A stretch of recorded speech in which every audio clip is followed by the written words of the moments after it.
A estas alturas podemos decir que el sobresalto, la incertidumbre, el conflicto, la tensión ya es parte de nuestro paisaje de la normalidad.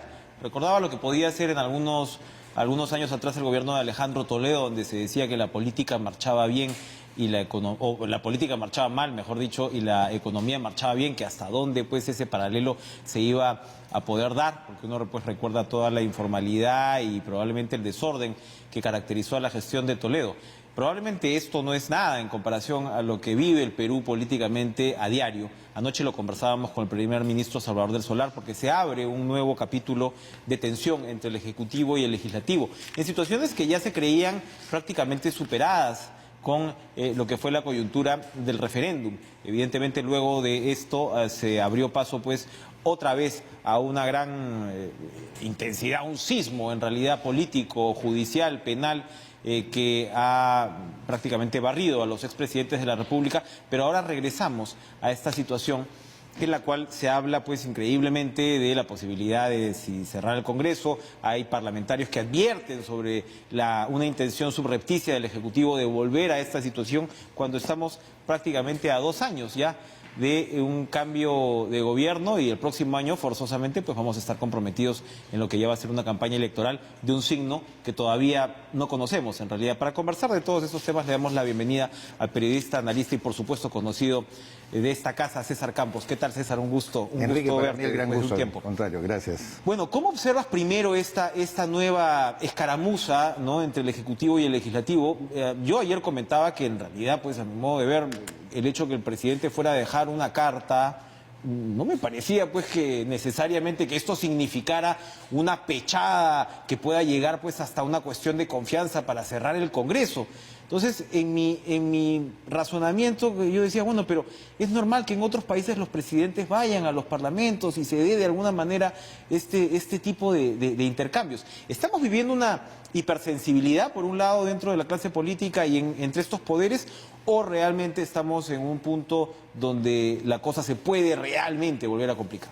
Quizás el híbrido constitucional que caracteriza nuestro ordenamiento como sistema de Estado, que no permita absorber esta idea que tú muy bien planteas, que se da en otras democracias típicamente parlamentarias, porque el jefe del Estado nace de un parlamento, en España, en Alemania, en Italia, en fin, se arman coaliciones, es decir, también es mucho más sencillo observar el desenvolvimiento común de fuerzas que anteriormente ni siquiera tenían una cercanía y que por lo tanto pugnaban más bien por el poder de manera distinta. Y es aceptado por la sociedad y por la opinión pública, es parte del ejercicio parlamentario político. Pero nuestro híbrido constitucional establece que el presidente de la República es elegido al margen del Congreso de la República. Sin embargo, es el Congreso el que tiene que investir, darle un voto de investidura a un gabinete que al mismo tiempo tampoco nace del Parlamento como en estas democracias parlamentaristas. Pero por ello fue que la figura de la presencia del presidente Martín Vizcarra en el Congreso Nacional el día de ayer es chocante. Evidentemente chocante porque no corresponde a nuestros cánones históricos, sistémicos, políticos, digamos así, y tradicionales. En segundo lugar, porque para mí, Enrique, es una coincidencia desafortunada que esto se dé con episodios, ya que tú has mencionado cómo en la época de Toledo podíamos ver marchar la economía por un lado y la política por el otro lado. Ahora que hay confluencia y se sabe que una crisis política trae también un remesón dentro de la economía, hay varios factores que muy bien lo ha resumido el diario Gestión el día de hoy. 8 alertas en el tema económico nacional. La primera de ellas, la que ya sabemos, que el primer trimestre del año 2019 no se ha cumplido la meta de crecimiento. De 3,2 que se había previsto, tenemos solamente 2,3. Cierto es que hay turbulencias internacionales, el conflicto comercial de China-Estados Unidos que ha traído abajo el cobre, por ejemplo, un producto de exportación muy importante para nosotros, pero está también los indicadores de la anemia que tanto ha reclamado un sector político del país, que el gobierno se ponga muy bien los pantalones. Ojalá con la ministra Paula Bustamante, algunos auguramos, pueda cumplirse esa meta. Pero en tercer lugar se reactivó el problema de las bambas. Y Fuera Bamba dijo, ¿no es cierto?, nosotros ya no vamos con la compañía MMG, estamos en problemas, y por lo tanto deslucía el papel del propio Premier Salvador del Solar en cuanto a lo que él abiertamente había sugerido que se había avanzado. Ese es un tema, por ejemplo, que yo no encuentro, por lo menos elegante, un tema de parte del Premier del Solar, que vaya al Congreso en una circunstancia donde algo le va a estallar en la cara. Pero es elegante que se reúnan los congresistas con el presidente de la República en este híbrido al que tú te refieres, que claro, no es poca cosa que te reúnas varias horas con el presidente para discutir un tema de reforma y al día siguiente o a los 2 días, digan, no, primer proyecto de inmunidad, chao. Y ni siquiera pases a una discusión más profunda. O sea, a lo que voy es que si pensamos que no hay una intención subrepticia, ¿no? Si es que pensamos que no hay una intención subrepticia, el gobierno no tiene el derecho de empuñar realmente la bandera de la reforma política como una prioridad absoluta y de pedirle, presionar si se quiere al Congreso para que pueda ser discutida. En principio, los trámites de un proyecto de ley, si es una iniciativa del Poder Ejecutivo, se tramita con la prioridad que el propio reglamento del Congreso lo establece, es decir, y en la propia Constitución. Una iniciativa de ley del Poder Ejecutivo tiene una prioridad de discusión y bajo ese marco los 12 proyectos han sido acogidos. Lo segundo es determinar democráticamente, Enrique, qué cosa es un proyecto de ley. Un proyecto es para discutirse, por supuesto, para debatir, se puede archivar o se puede modificar. Porque de repente tú descubres de que algo no está bien. Ahora, el archivamiento, lo conversaba con el congresista Edmundo del Águila, probablemente en la forma como se dio, es decir, también en las maneras como procedió, ha alertado a muchos sectores del Poder Ejecutivo y de la ciudadanía que a lo mejor simplemente el fujimorismo en su mayoría estaba actuando como siempre ha actuado. No me importa tu proyecto, lo tiro a la basura y yo paso a otra cosa, y encima quedaba la idea de que la inmunidad parlamentaria estaba intacta tal y cual como estaba legislada. Cuando todo el mundo decía, no señor, Velázquez Quezquén, por ejemplo, había propuesto una especie de silencio administrativo, que si el Congreso no se pronunciaba respecto a un pedido del Poder Judicial para el levantamiento de la inmunidad, esta automáticamente, después de un plazo, quedaba sancionada y establecida. Igual Rosa María Bartra, la propia titular. Es decir, había canales que, no sé por qué, ni tanto Velázquez ni Rosa María Bartra lo ventilaron en su momento. Quizás en cuanto a las formas, ahí la coalición, la colisión ha sido más o menos explicable, ¿no es cierto? Pero eso no determina, por el otro contexto que yo te hablo, donde yo sí creo que el presidente y el premier Salvador Solar tienen que comprarse la bandera ahora del tema económico y del día a día de los peruanos, porque son, como te digo, las 8 alertas que el diario Gestión hoy día muy bien lo ha resumido, son problemas cotidianos. La reforma política tiene que marchar, la reforma política no se le puede poner cabe, todo el mundo está diciendo que ni siquiera puede beneficiar o empeorar la situación de los actuales legisladores, Enrique.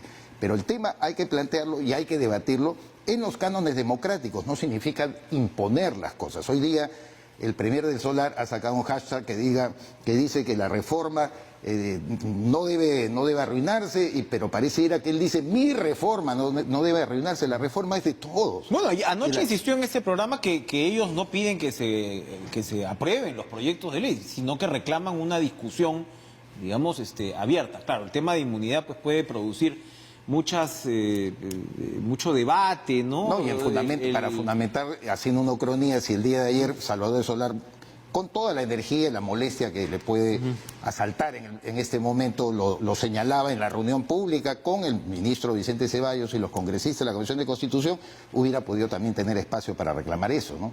Es decir, están fallando en algo las formas, pero yo creo que... Pero están fallando en algo las formas porque nuestro debate político no ha cesado de fallar desde que comenzó este quinquenio, ¿no? O sea, las formas de la democracia, tú te refieres muy bien, efectivamente, ¿no? Me dices, bueno, ok, inusual la presencia del presidente, la forma en la cual se archivó esto, y luego pasas pues sencillamente, claro, a advertir a la comunidad internacional de la intención de golpe por parte del señor Tubino, el Ejecutivo responde, o sea, pero yo no sé, desde que ha comenzado este gobierno con Pedro Pablo Kuczynski, no hemos encontrado un diálogo político civilizado, democrático, es decir, es motivo de celebración en medio de toda esta preocupación que la democracia aguante en medio de cómo se están desarrollando los debates, ¿no crees? Y por el mal cálculo quizás de los actores políticos, tanto de un lado y del otro, a quienes, dicho sea de paso, un buen editorial del diario El Comercio el día de hoy critican. No es un tema que solamente hay que cargarle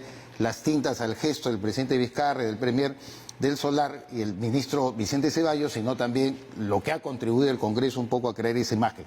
Pero ¿cuál es el resultado? Tú y yo lo analizamos constantemente. Estos actores políticos no van a quedar indemnes de toda la ola de reformista que justamente alimenta a la propia población y que más bien, si no se produce por un cauce de mínima tolerancia y de entendimiento, los extremos son las opciones para el año 2021. El Bolsonaro peruano, que un sector del país está Acabamos de votando. ver a Donald Trump con un señor con un saco de ladrillos, ¿no? Diciendo que el muro se construye. Y acá hay una actividad frenética, no sé si todavía exitosa, donde están a la búsqueda del Bolsonaro peruano. Pero también ¿Y en la quién es del extrema otro izquierda. lado? Pero ¿Quién es del además, otro lado? ¿por qué? Porque yo he sostenido en un artículo que el centro político, Enrique, ha perdido su carácter virtuoso. Ya ahora nos hemos polarizado tanto, nos hemos acostumbrado a acuchillarnos, a insultarnos, una serie de personajes que hemos firmado el día de ayer, un comunicado, sucede que hoy día, porque pasamos los 60 años de edad, según veo de un distinguido colega periodista, prácticamente representamos el pasado, cuando lo único que reclamamos es un debate democrático y republicano, que es lo que hemos suscrito en este documento. Bueno, pero eso es parte del encono. O sea, claro, el centrista es un monce, pues en estos tiempos es un pavo, en estos tiempos que corren, ¿no? O sea, porque realmente el ímpetu del cambio te reclama, pero claro, no sabes muy bien qué va a traer ese cambio. Y en segundo lugar, porque todos asumimos en términos personales la discusión política a tal extremo que queremos destruir al adversario y no queremos sentarnos con él a dialogar.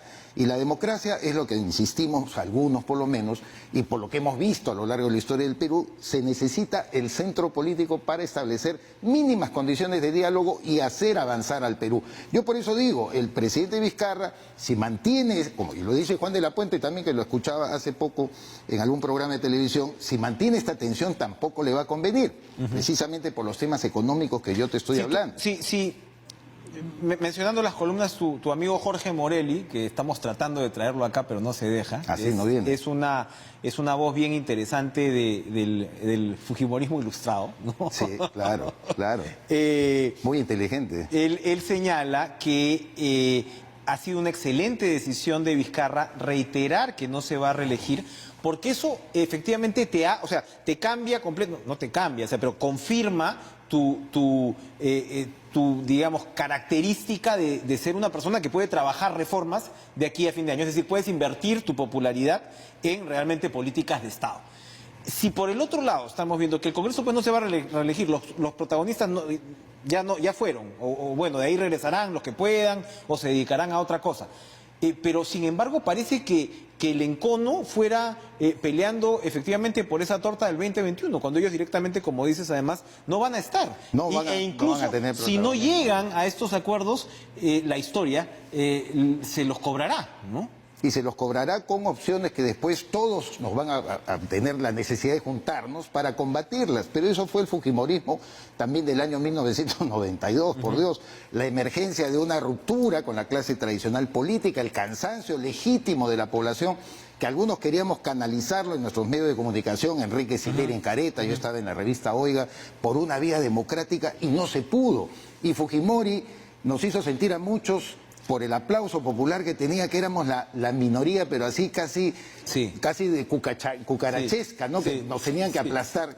Y todos decíamos, no, es que esto empieza mal. Que vivimos acomplejados. Exacto, y terminará mal, decimos, hay cosas que van a terminar mal. Entonces la advertencia, no estoy comparando de que algo parecido esté ocurriendo ahora, sino en base a cómo algunos toman el poder, que es otra cosa, ¿no? Que creen que el poder tiene que ser definitivo, lo políticamente correcto y que ahí se queda y nunca más hay que discutir porque no podemos darle un milímetro al adversario. Ese es un lenguaje peligroso y un lenguaje que a mi juicio nos está llevando a enconos innecesarios. El fujimorismo, por su lado, ¿en qué está? ¿Cómo está procesando? Porque también a veces desde fuera es difícil descifrar, ¿no? Las intenciones. Pasan por un momento muy difícil, evidentemente, con Keiko Fujimori encarcelada, con sus posibilidades divididos, ¿no? Sus posibilidades mermadas. Entraron en esta gesta, ¿no? De la renuncia de Kuczynski, que ya vemos cómo le salió. Entraron en la gesta de la elección de Salaverry, que ya vemos cómo les salió. Entonces parece que están, claro, con el piso muy movido con respecto incluso a sus propias decisiones, aunque no lo reconozcan. Exacto. Aunque no lo reconozcan como deberían. Yo creo que no hay un sentido autocrítico como... Pero ¿Qué se puede esperar del fujimorismo aquí al 2021? Si tienen todavía el control del Congreso, si ya se está diciendo gente como Juan Sheput, gente como Vitocho García Belaúnde, imposible que tengas una mesa directiva sin el concurso y, digamos, la bendición pues, del fujimorismo. Sin los votos del fujimorismo no vas a hacer otra cosa. Como suele pasar pensando en una opción radical. Como suele pasar en cualquier partido político, sí, al líder, en este caso la lideresa, Keiko Fujimori, está detenida con la prisión preventiva, no tiene la fluidez del trato, el contacto con ellos, recibe visitas. Esto ha generado una división dentro del fujimorismo. No podemos hablar de un fujimorismo, lo sabemos, ¿no? Existen por lo menos 2 o 3 o hasta 3 facciones dentro del fujimorismo que no garantiza que ellos mismos tengan una visión común. Yo sí creo que Keiko, por lo que me he enterado, me he informado de la gente que va a conversar con ella hasta el penal, trata un poco de recuperar el espacio del fujimorismo más dialogante, el fujimorismo que entiende las cosas a mediano plazo. Que perdió ella misma. Porque ¿no? ella misma, efectivamente, lo sostenimos siempre acá, un enorme error de considerar que Kuczynski fue su problema, que su problema era Vizcarra, cuando su actitud de administrar esa enorme mayoría parlamentaria debió ser completamente diferente desde mi punto de vista, y yo lo reclamé en mis columnas en cuanta presentación pública que he tenido. He dicho, ellos tenían que entender el proyecto hacia adelante. ¿Qué impidió que yo, por ejemplo, como fujimorista, le gane a Ollanta el año 2011? ¿O qué impidió que ellos, como fujimoristas, el año 2016 le ganen, ¿no es cierto?, a Pedro Pablo Kuczynski? Esa lectura careció absolutamente de una visión de proyecto. Por lo tanto, los tiempos tienen que jugar. Creo que Keiko en este momento quiere ver cómo la gente más cercana a ella recupera este espacio cooperante y de diálogo por la reforma política, porque el Perú Pero avance. Rosa Bartra no parece pues, ser esa titular. O sea, cuando tú respondes, ok, Vizcarra tiene este gesto que puede ser interpretado de esta manera, y la respuesta es un proyecto de ley para desaparecer la inmunidad presidencial, ¿no? Bueno, o una propuesta, ¿no? En fin, es como que no encuentras otra vez un equilibrio. Pero no son, ni qué decir de la señora Vilcatoma. No son señales que yo creo que hay que darle la mayor importancia en este caso, ¿no? A veces son reactivas o muy aisladas. Acuérdate que ha habido proyectos de ley sobre la libertad de expresión también que se salían, lo sustentaban, luego lo guardaban debajo de 5 carpetas. Entonces, yo creo que ahora hay que recuperar un poco el espacio de la serenidad, pero va a depender mucho de ambos actores. Ambos pierden, para mí. Como dice bien hoy día el editorial del diario El Comercio. El Ejecutivo y el Legislativo tienen que entender que ya incluso el plazo de la reforma se acorta porque tienen determinados plazos que cumplir y por lo tanto tienen que abocarse a aprobar lo más importante y que la ciudadanía tenga... Y estás en otro escenario, ya estás en otro escenario del de octubre o noviembre del año pasado, ni qué debe ser de julio del año pasado, es otro escenario. Por supuesto. Es otra perspectiva la que... El input del presidente Vizcarra, él mismo tiene que saberlo, no es igual pues de octubre del año pasado al de mayo del año 2019. Tiene que variar esa conducta, esa actitud. Si la pechada ha sido solamente para apresurar, como suele decir el Poder Ejecutivo, la aprobación de las normas y la discusión y no encarpetar algunas iniciativas importantes, enhorabuena y que prosiga la discusión. Democracia es discusión, no significa que uno venga a imponerle al otro. Para terminar, el gabinete del Solar, ¿no? Que se hablaba pues mucho de si el gabinete Villanueva no tenía pues voces, ¿no? Claro, ahora tienes una voz como, por ejemplo, la de Paola Bustamante, que es interesante, es una profesional no solamente muy capacitada, sino que como vocera resulta pues persuasiva, ¿no? En muchos de los puntos políticos que quiere desarrollar. Pero ahora, por ejemplo, ya la quieren complicar en el Congreso. Es un gabinete con mayor personalidad, no tenía mucha personalidad al principio y la está encontrando. La reforma es una oportunidad. El tema económico más bien debería ser el énfasis en el cual Del Solar encuentre su identidad como premier. Yo opto por esto último, ¿no? El ministro Carlos Oliva, por ejemplo, ha agarrado también una línea de acción que me parece muy interesante. Él ha puesto en valor la inversión de $3.000 millones que va a tener el megaproyecto del puerto de Chancay, por ejemplo, ¿no? Que es una asociación de capitales privados, bueno, capital estatal de empresa china con capital peruano, que va a impulsar no solamente el crecimiento del PBI, sino que va a dinamizar el comercio exterior, que sabemos tiene problemas en este momento. Uno de los indicadores de los 8 problemas que identifica el diario Gestión está en eso, por ejemplo, la caída de nuestras exportaciones. ¿Cómo no se va a preocupar el presidente Vizcarra, por Dios, Enrique, de ese tema? ¿Cómo no se va a preocupar el ministro de Economía? Yo veo a Oliva, por ejemplo, en ese terreno mejor posicionado de lo que estaba al comienzo. Él daba la impresión de ser el hombre que administró siempre desde abajo el MEF, el de Hacienda, pero ahora piensa ya como ministro. Ojalá el presidente del Consejo de Ministros y ojalá el presidente de la República se pongan en esa línea y todo el gabinete. El tema económico, creo yo, a fin de año lo podemos conversar. Diciembre del año 2019 le puede pasar una factura negativa de la cual se puede arrepentir el gobierno. ¿Cómo terminaremos el fin de año? Esperemos que bien. Para esto yo creo que va a parecer un siglo de aquí de mayo a diciembre. Gracias, César. Gracias, Enrique. Por esta visita. Vamos a una pausa, regresamos con más en Caracas.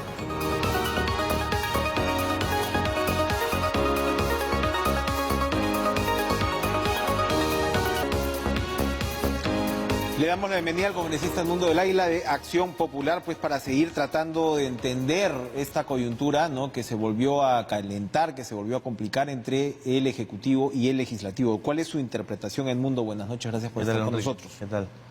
Bueno, es, creo yo, finalmente un episodio más de todo lo que ocurre durante este periodo que me ha tocado al menos estar en un espacio como en el Congreso, en el cual ocurren esas circunstancias que más que ayudar a una convivencia, creo yo, saludable y viable por parte del Congreso y el Ejecutivo, perjudica esas relaciones. Hay indudablemente que hay responsabilidades compartidas, tanto por parte del Congreso de la República, digamos, representado por la Comisión de Constitución, como por el Ejecutivo, por el presidente mismo, ¿no? ¿Hizo mal el presidente en ir al Congreso? ¿Cómo lo hizo? Sí, hizo mal, creo yo. El presidente es la investidura máxima en el país, es la autoridad máxima en el país. Pero como ciudadano no tiene el derecho de ir y expresar un desacuerdo. Como ciudadano tiene todo el derecho formal que tienes tú y que tengo yo, ¿no? Y que tiene cualquier ciudadano del país, pero tiene que entender que es presidente y que hay mecanismos. Y eso no ayuda además a encontrar cosas mayores. O sea, tú no puedes responder, digamos, ante una agresión verbal con una agresión física, por ponerlo así. Si actuó mal la Comisión de Educación, creo yo que no era lo correcto, y es además una respuesta desmedida, ir al Congreso, no tratar de provocarlo más que todo, ¿no? Y finalmente generar todo este revuelto político, que el gran perjudicado somos todos, pero sobre todo él, porque él se desgasta políticamente. Pero también los congresistas, pues, al denunciar a la comunidad internacional nos debe mirar así rascándose un poquito la cabeza, ¿no? Tampoco estábamos hablando de una inminente ruptura del orden constitucional, ¿ah? No creo, ¿ah? O sea, yo creo que hubo una sobrereacción también, ¿ah? Fíjese, yo no digo que no se ha violado la normatividad, no se ha ido más allá de un esquema no fijado por la Constitución, pero sí hay cosas que en el Perú y que es bueno que se sigan respetando, que es un tema de las tradiciones buenas, precisamente, que nos mantienen, siquiera hasta el momento, ¿no?, encaminados por algún camino bueno, y lamentablemente el presidente la perdió. ¿El Congreso ha mantenido las tradiciones buenas? El Congreso no, son 130 personas, podríamos diluir la responsabilidad, yo mismo podría excluirme acá. Me refiero a una decisión como archivar el proyecto de inmunidad parlamentaria. Yo creo que se equivocó la Comisión de Constitución, te lo comentaba, creo yo que en todo proceso laboral del Congreso, cuando un congresista presenta un proyecto, lo correcto es que el congresista vaya a la comisión a poder sustentarlo. Si no puede por motivos distintos, se suspende la sustentación. O sea, se debió esperar en todo caso a los miembros del Ejecutivo para... Se debió esperar, y la respuesta la tenemos ahora, lo que el gobierno pide, y en buena hora que pida el debate y no exija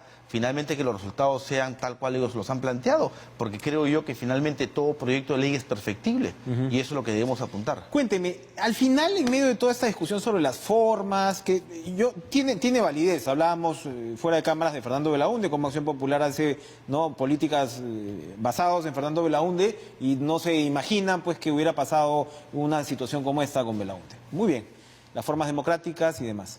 Pero al final lo que le interesa a la población, ¿no?, y lo que el país espera de alguna forma es, bueno, ¿se van a aprobar las reformas? ¿No se van a aprobar? ¿Los grupos políticos están comprometidos?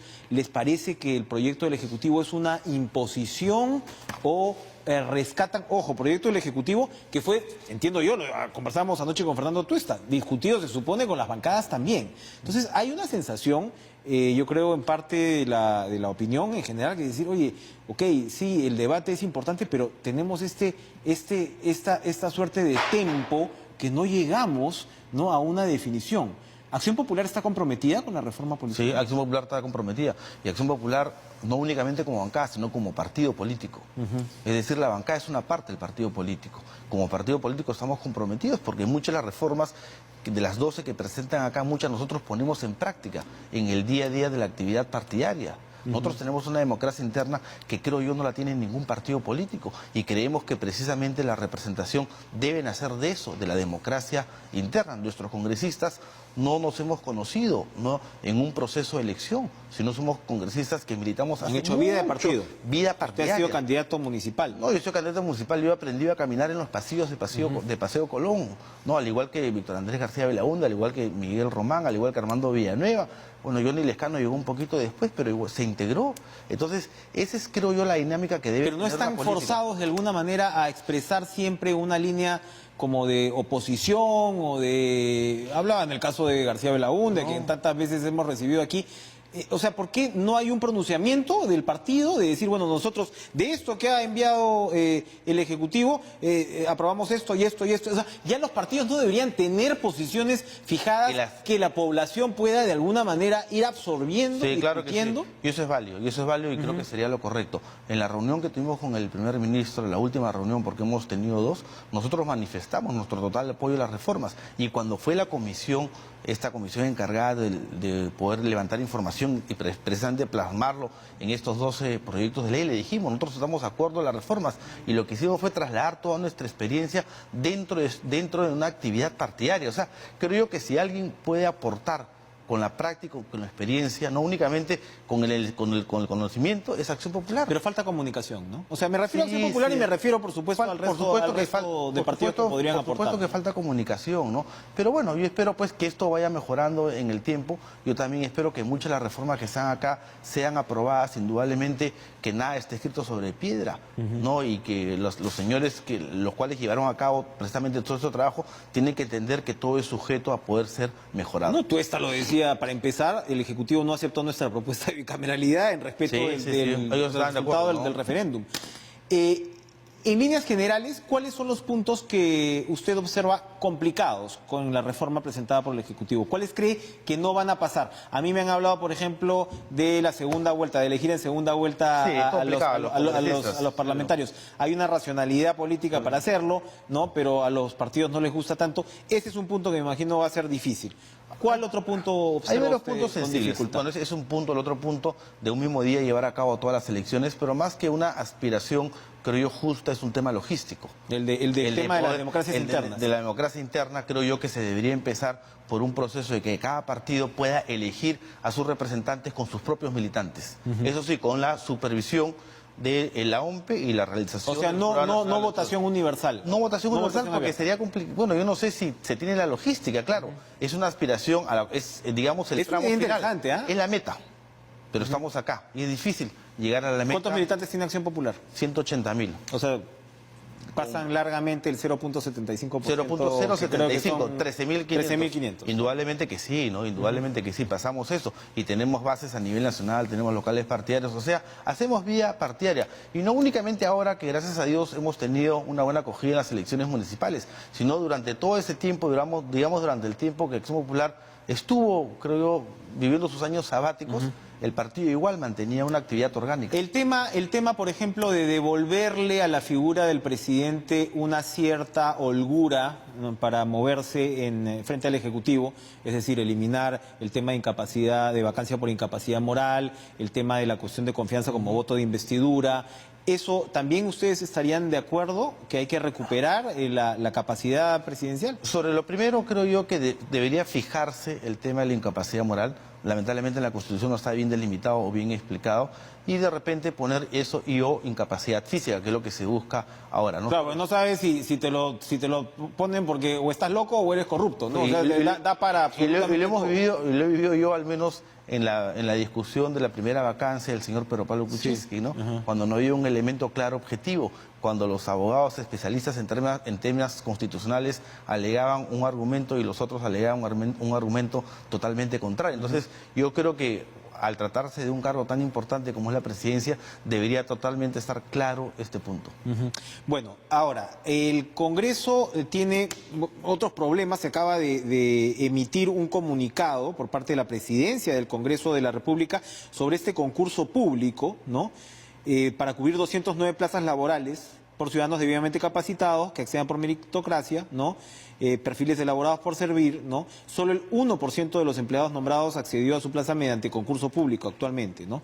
Es una práctica común que cada mesa directiva acuerda su nombramiento por favoritismos políticos. Se hizo este concurso y bueno, han retirado, ¿no? Esto dice, no implica un aumento de personal, ¿no? Se contrató a casi 700 personas en la gestión anterior y la presidencia de Daniel Salaverry ha reducido el número a cerca de la mitad, ¿no? Entonces defiende la idoneidad de este concurso, pero ahora se supone que con la firma o el retiro de la firma de 2 vicepresidentes, se caería. Bueno, ya el presidente Salaverry ha dicho, ¿no?, que lamentablemente se cae ese concurso. Fíjese, la idea y el objetivo es bueno, indudablemente. Qué mejor que apelar a la meritocracia para poder llenar espacios al interior de una institución tan criticada como el Congreso. Como el Congreso. Pero lamentablemente aparentemente han habido irregularidades en el proceso, en el camino, y eso ha hecho pues que los 2 vicepresidentes retiren su firma, y al retirar la firma... él está defendiendo en este comunicado que lo han emitido, a ver a qué horas, ¿no? O sea, está defendiendo lo que se supone fue la idoneidad. O sea, se debe apuntar de todas maneras a este concurso público, Pues porque igual, claro, al final, bueno, no se va a dar y la gente va a decir... No, claro que no se reforma el Congreso. No, a ver, que haya tenido el primer intento fallido no quiere decir que finalmente no se cumpla con el gran objetivo, que es apelar a la meritocracia. Yo creo que eso está perfecto. La Comisión de Fiscalización del Congreso ha citado a la ministra Paola Bustamante, ¿no? He visto que el señor Gilbert Violeta está muy mordaz con ella, ¿no? Diciendo que se quiere politizar el tema de los programas sociales, ¿no? Ella se ha referido a una gran movilización positiva para seguir discutiendo el tema. El tema, me refiero a la reforma política. Y esto al parecer ha sido interpretado como que le ha pedido a los usuarios de los programas sociales que salgan a marchar. ¿Cómo observa la posición de la ministra Paola Bustamante? Fíjese, uno tiene que ser responsable a la hora de poder declarar, sobre todo cuando... Pero de ahí cuando no declaras, tus ministros están en nada, no son voceros, hay que buscar a gente que comunique, es un perfil difícil. Yo he dicho que no declare, he dicho, uno tiene que ser responsable a la hora de declarar, y precisamente la responsabilidad está precisamente abocada o apunta a evitar temas como este, es decir, que puedan tener una interpretación, sobre todo en una situación tan sensible como la que vivimos. Movilización positiva para seguir discutiendo el tema. Se lo preguntamos también acá a Paola Bustamante y declaró en esos ¿Y a qué se refiere con movilización positiva a favor del tema? Una corriente de opinión, por ejemplo. Bueno, claro, pero... una movilización tecnológica, ¿no? Podría decirlo, en función a las redes o en función a una opinión sincera. Pero sería en estricto, sería inválido que un ministro eventualmente diga, oye, si la gente se quiera manifestar a favor de la reforma política, que se manifieste. O sea, le invalida el hecho de ser de los programas sociales, ya de hecho le están diciendo a los usuarios de Juntos, oye, si no, no te pago. Claro, no lo invalida el hecho de opinar y hablar de un ciudadano cualquiera, pero ya usar los recursos y los mecanismos de su cartera para poder facilitar esto, indudablemente que sí le invalida. Pero mira, por encima de eso, veía las encuestas, casi el 70% de las personas no sabe a qué apuntan las reformas políticas. Sí, claro. O sea, lo que ellos finalmente reciben, los inputs que ellos reciben son las conclusiones a veces muy libres que quedan algunos medios, opiniones de personas referentes. Muy bien, de acuerdo, pero ¿sabe a qué apunta por lo general congresista las encuestas? Es cerremos el Congreso. El Congreso es una porquería. Entonces yo creo que también sería bueno que el propio Congreso ayude a enfocar la agenda. O sea, evidentemente hay un malestar con la clase política, evidentemente queremos mejorar el sistema y la reforma es una oportunidad para hacerlo, ¿no? Por supuesto que yo escuché al propio Daniel Salaverry decir, sí, pues es muy importante, el 15% de personas, o sea, como medio con cachita, ¿no? O sea, el 15% de personas dicen en las encuestas que es importante. No hay que menospreciar. Es evidente que es importante. Independiente, yo le digo el número de encuestas por la situación del día de hoy, pero estas reformas no apuntan a encontrar, si quieren, un bienestar en la ciudadanía al día de hoy, sino al contrario. En un futuro, los cotidianos de los que hablaba César Campos. Lo cual es tiene mucho más valor y es válido. Es decir, todo esto apunta a 2021. En el 2021 ya no estaremos pues presentes en muchos de los sectores que hoy en día hablamos. Probablemente tú sigas en tu programa, pero ya no seré el invitado quien habla. No, yo creo que no voy a responder a esa pregunta, pero usted sí es, por supuesto, de Acción Popular. Jorge Muñoz es de Acción Popular. Jorge Muñoz está enfrascado, el alcalde de Lima, en realmente un proceso complejo, desafiante, sobre el tema de los peajes, que por supuesto ha terminado con Susana Villarán en la cárcel, nada menos, ¿no?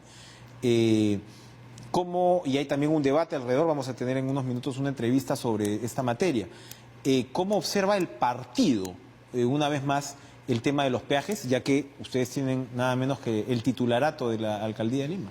Sí, fíjense, nosotros hemos heredado, bueno, los ciudadanos limeños finalmente hemos heredado, nos hemos dado cuenta que los peajes ya sabemos por qué subían tantos, de 3.50 pasar a 5.70 en un lapso muy breve, lo cual indudablemente generó sorpresa porque no había una autopista nueva, no había mejoras que podrían justificar ese incremento y hoy en día sabemos que, bueno, pues los negociados o los compromisos asumidos por la autoridad de turno de aquel momento y las empresas no obligaban a estas cosas. Eso está claro, ¿no? Está clarísimo. Entonces, eso es lo que recibe Jorge Muñoz. Y creo que la actitud ha sido buena. En una decisión, en una reunión de consejo, lo que han quedado, formar un grupo que pueda investigar cuál es la mejor salida ante esta situación. No se olvide que hay contratos de por medio. Y los contratos de por medio hay que respetarlos. Hay que respetarlos, pero pensando siempre en el bienestar de la ciudadanía, y con todos esos antecedentes creo yo que necesariamente las empresas van a tener que tener una buena voluntad de poder sentarse a renegociar un precio y una tarifa justa. Muñoz está procediendo entonces de manera sí, lo ha hecho el día lunes, creo yo.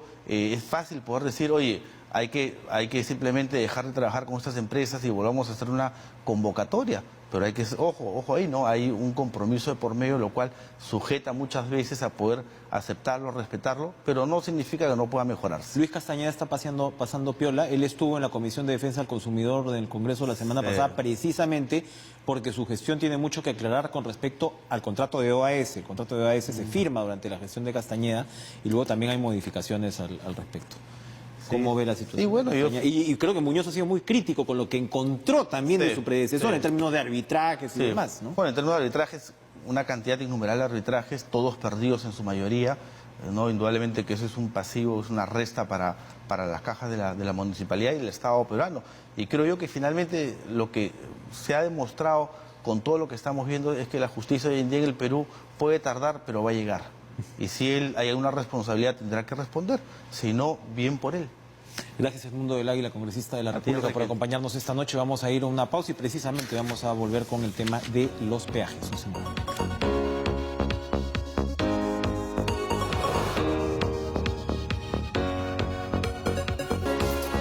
Acabamos de conversar con el congresista Edmundo del Águila, que es de Acción Popular, y él ha considerado que la decisión o el debate, como lo ha llevado Jorge Muñoz, alcalde de Lima, para invitar de alguna manera a las empresas concesionarias de los peajes a evaluar los contratos ha sido prudente, ha sido adecuada, porque de todas maneras pues hay que tener cuidado con que la camisa pues no salga más cara que todo lo demás.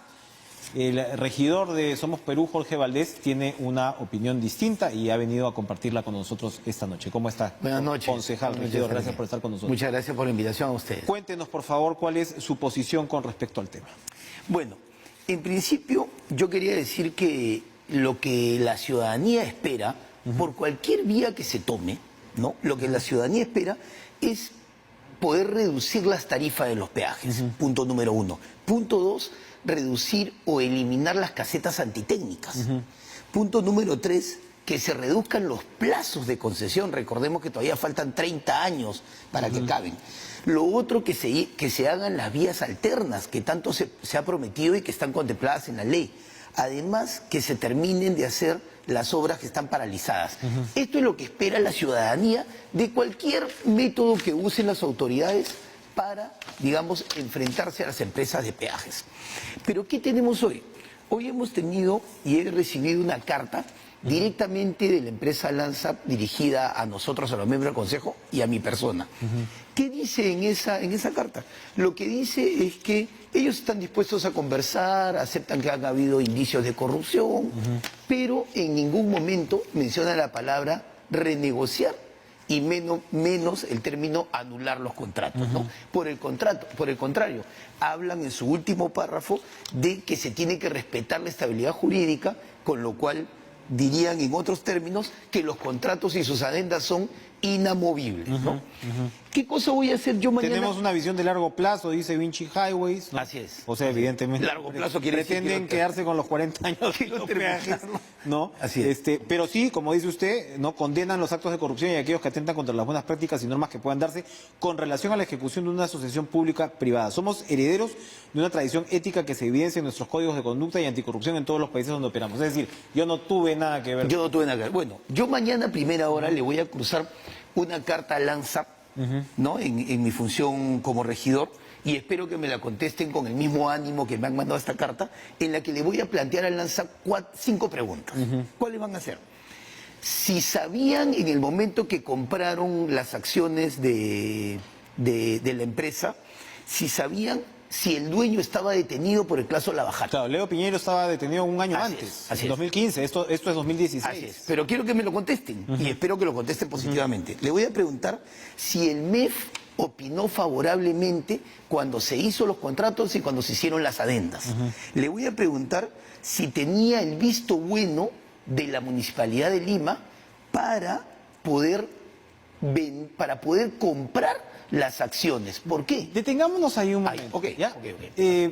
Que es, al final, no he podido hablar con especialistas, pero no llegan al meollo de la situación. Esto en el 2012, gestión de Castañeda, Ajá. se traslada a Inbepar. Así es. Inbepar, o sea, OAS lo traslada a Inbepar. Esto antes que estalle el caso Lavajato, ¿no? Así es. Pero Inbepar resulta que era una empresa prácticamente de OAS. O sea, tenías... Una subsidiaria. había una suerte de acreedores, de empresa constructora para OAS y había también unos fondos de pensiones brasileños. Así es. ¿No? Pero claramente vinculado a OAS. Entonces, se da esa primera transacción que, ojo, son los correos de Augusto... En ese marco, exacto, ¿no? efectivamente, dentro de ese marco, ¿no? Se me fue el nombre de Augusto, del ex... Augusto Rey. Augusto Rey, del ex asesor de Viarán, donde el señor brasileño, Alfredo de Asís, le dice, oye, la carta del tema Inbepar, a ver, que salga la carta final para que pueda hacerse la operación. Y estamos hablando de ese contexto porque poco tiempo después se da. Y luego, como usted dice, Vinci llega y compra como por 1.600 millones de dólares, creo que es el por proyecto. 3 veces el monto de inversión inicial. Lo cual te da una idea de lo suculento del negocio, ¿no? Negocio sobre negocio. Exactamente. Claro, negocio sobre negocio. ¿Esto era legal? ¿Era legal que Inbepar compre en primer término? Porque la justificación que me han dado en segundo término es que precisamente ya estaba contaminado por el caso de Lavajato, entonces a la municipalidad le convenía salir de ese socio estratégico y tener un socio limpio, descontaminado, como podía ser Vinci. ¿Ustedes han analizado la legalidad o la legitimidad de estos traspasos? Mire, los 2 contratos de concesión que los tengo acá conmigo y los voy estudiando, consideran que cuando el concesionario va a venderle a un tercero, necesita el visto bueno del concedente. La municipalidad. Al parecer esos vistos buenos no se habrían dado, lo cual generaría alguna causal de nulidad.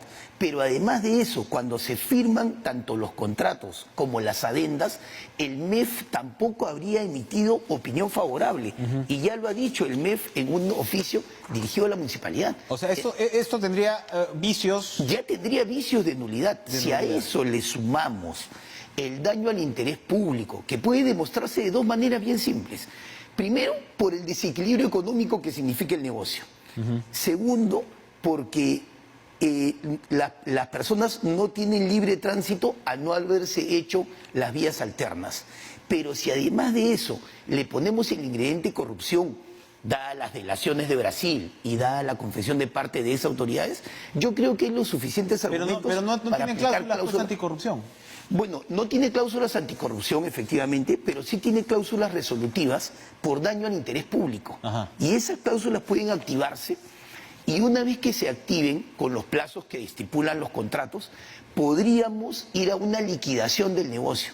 ¿Qué nos permitiría eso? Nos permitiría saber quién de las 2 partes no tiene que recibir una compensación y liquidar por fin el negocio. No hay un problema si una de las partes ha comprado, en el caso de Vinci, por más de 1.600 millones de dólares, esto le va a costar pues a la municipalidad, porque ellos van a reclamar su inversión. En cualquiera de los casos que tomemos, incluso tomando la vía Muñoz, ¿no? Esta de ir a dialogar, a conversar, a tomarse un café con ellos, porque vamos a conversar ahorita de ese acuerdo. Sí. Entonces, en cualquiera de los casos, la parte que se sienta perjudicada va a ir a un tribunal nacional o extranjero a hacer un reclamo. Recordemos que en toda posición... Ahorita hay arbitrajes. Tenemos dos tanto arbitrajes. en la CIADI como en París. Tenemos uno en Washington. Lo de OAS, lo de Vinci, funciona en París. Así es. Que ellos Y lo de empiezan. Brookfield funciona, bueno, en Washington. Brookfield es una compañía canadiense. Pues, ¿no? Recordemos que estas compañías, por quítame esta paja, nos meten un arbitraje. Y nosotros lo estamos invitando a tomar un café con el Pero acuerdo entonces que usted está aprobado. Exacto, usted dice que la vía Muñoz no sirve, pero además que es que no tiene validez. Así es. El acuerdo que se ha Así es. alcanzado. ¿Por qué? Rápidamente. Así es. por La favor. vía que ha tomado el alcalde Muñoz y sus regidores oficialistas en el acuerdo de Consejo 076 publicado en El Peruano. Que era de su partido hasta hace poco, ojo. Ah, bueno, sí, claro. No, pero Hablando a ver, de además... estas transferencias. Sí, claro que sí. Bueno, pero así es la política, Ya, ¿no? así Ahora, es la mira, política del Perú. el decreto legislativo 1362, en el cual se enmarca el acuerdo de Consejo el día lunes, es un decreto legislativo que ha sido aprobado en julio pasado. Ya. La última adenda de estos contratos de concesión data del 2016. Por un principio de legalidad, no puede haber retroactividad en las normas. Quiere decir que ni bien se active este proceso de diálogo, las empresas van a decir que no tiene valor. ¿Por qué? Porque no existe una retroactividad. Y como no hay retroactividad, no se puede discutir de lo anterior. Si no es válido este consejo, ¿qué proponen ustedes? O mejor dicho, este acuerdo de consejo, que el consejo se vuelva a reunir para un nuevo debate. Podríamos ir a una reformulación dentro de una norma que nos permita hacerlo o activar las cláusulas resolutivas que están contempladas en los dos contratos. Pero la ciudadanía lo que sí quiere son decisiones. Este 30 de mayo, por ejemplo, va a haber una gran movilización metropolitana que va a ir contra los peajes. Tenemos que evitar que la población siga exacerbada y tenemos que evitar que la población siga sintiendo que las autoridades lo único que están haciendo es rotar la pelota al medio del campo, que en realidad no se están tomando decisiones serias, ¿no? Usted me habla de uno de los puntos de las casetas antitécnicas. Estas concesiones me parece que en suma tienen 18 casetas. Son 18 puntos de peaje.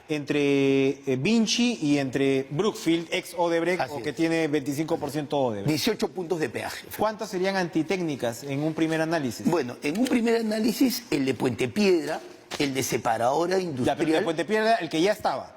El que ya estaba, El segundo ya no opera. Así es. Así es. De hecho, el arbitraje en Washington es por Es el por segundo el- que no opera. efectivamente. Pero el que ya estaba también es antitécnico. También es antitécnico porque se colocó... Es ¿no? en zona urbana, pues. Además de eso, claro, está 5 o 6 minutos del otro peaje. El de separadora industrial que uno paga por salir, ¿no? Uno paga por salir y ahí a 50 metros se acaba la vía. Sí, es un peaje a la chalaca. Así es. ¿No? ¿Ya? Y el alcalde Marticorena de Lurín, que está en pie de guerra por los 6 puntos de peaje que tiene, porque prácticamente en Lurín, por ir a comprar el pan, se paga peaje. Complicadísimo. Cualquiera que claro. pasa por el sur de la ciudad y quiere hacer algún retorno, hay unos de estos malls, outlets, ¿no? Si quieres entrar, hay peaje para entrar, peaje para salir. Efectivamente, o sea, se paga peaje por llevar a los hijos al colegio. El otro día una persona, te lo cuento de manera anecdótica, me dijo que había terminado su relación sentimental porque el novio no podía ya ir El peaje, por el tema del peaje. mató el O sea, amor. es El peaje es increíble, capaz de matar el amor, efectivamente. O sea, es increíble esto de acá. Varios romances en Puente Piedra. Deben haber terminado por haber eso. terminado. Entonces, yo lo que le recomiendo desde acá al alcalde Muñoz y en general a su administración es que tome este caso porque él es el titular del pliego. Él es el responsable político. No estoy diciendo culpable. Jorge Muñoz ha heredado un pasivo que no le corresponde.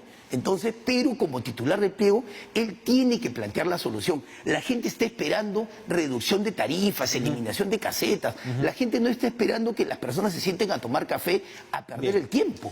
Le preguntaba al congresista del Águila sobre su opinión frente a la gestión Castañeda, y se lo pregunto porque en este mismo programa Jorge Muñoz ha sido muy crítico de lo que encontró. Villarán ya sabemos, pero Villarán era la gestión anterior, pero fue muy crítico de lo que encontró con Castañeda en términos de lo que era el equipo de defensa legal, de lo que era el resultado de los arbitrajes, que según él solo en la gestión de Castañeda se habían perdido más de 500 millones de soles en arbitrajes, es decir, había una displicencia y una negligencia que en todo caso podía rayar con la corrupción, porque realmente pues sencillamente te dejabas meter todos los goles. Ajá. ¿Ustedes ya tienen también desde Somos Perú una posición clara con respecto a la responsabilidad de la gestión anterior? Porque vemos que hubo algunos regidores que estaban muy combativos, ¿no? Como la señora Yarro, que fue parte de la gestión Castañeda. ¿Cuál es la posición al respecto? Yo desde que se ha iniciado la gestión he planteado varias comisiones investigadoras, a las cuales ni siquiera se les ha dado pase a debate, a consejo. Planteé iniciando nomás una comisión investigadora por el tema de peajes. He planteado una comisión investigadora para la gestión anterior y no se le da pase. O sea, si alguien que es autoridad dice, yo no estoy de acuerdo con la corrupción, yo no la quiero, entonces ¿por qué no se da pase a una comisión investigadora?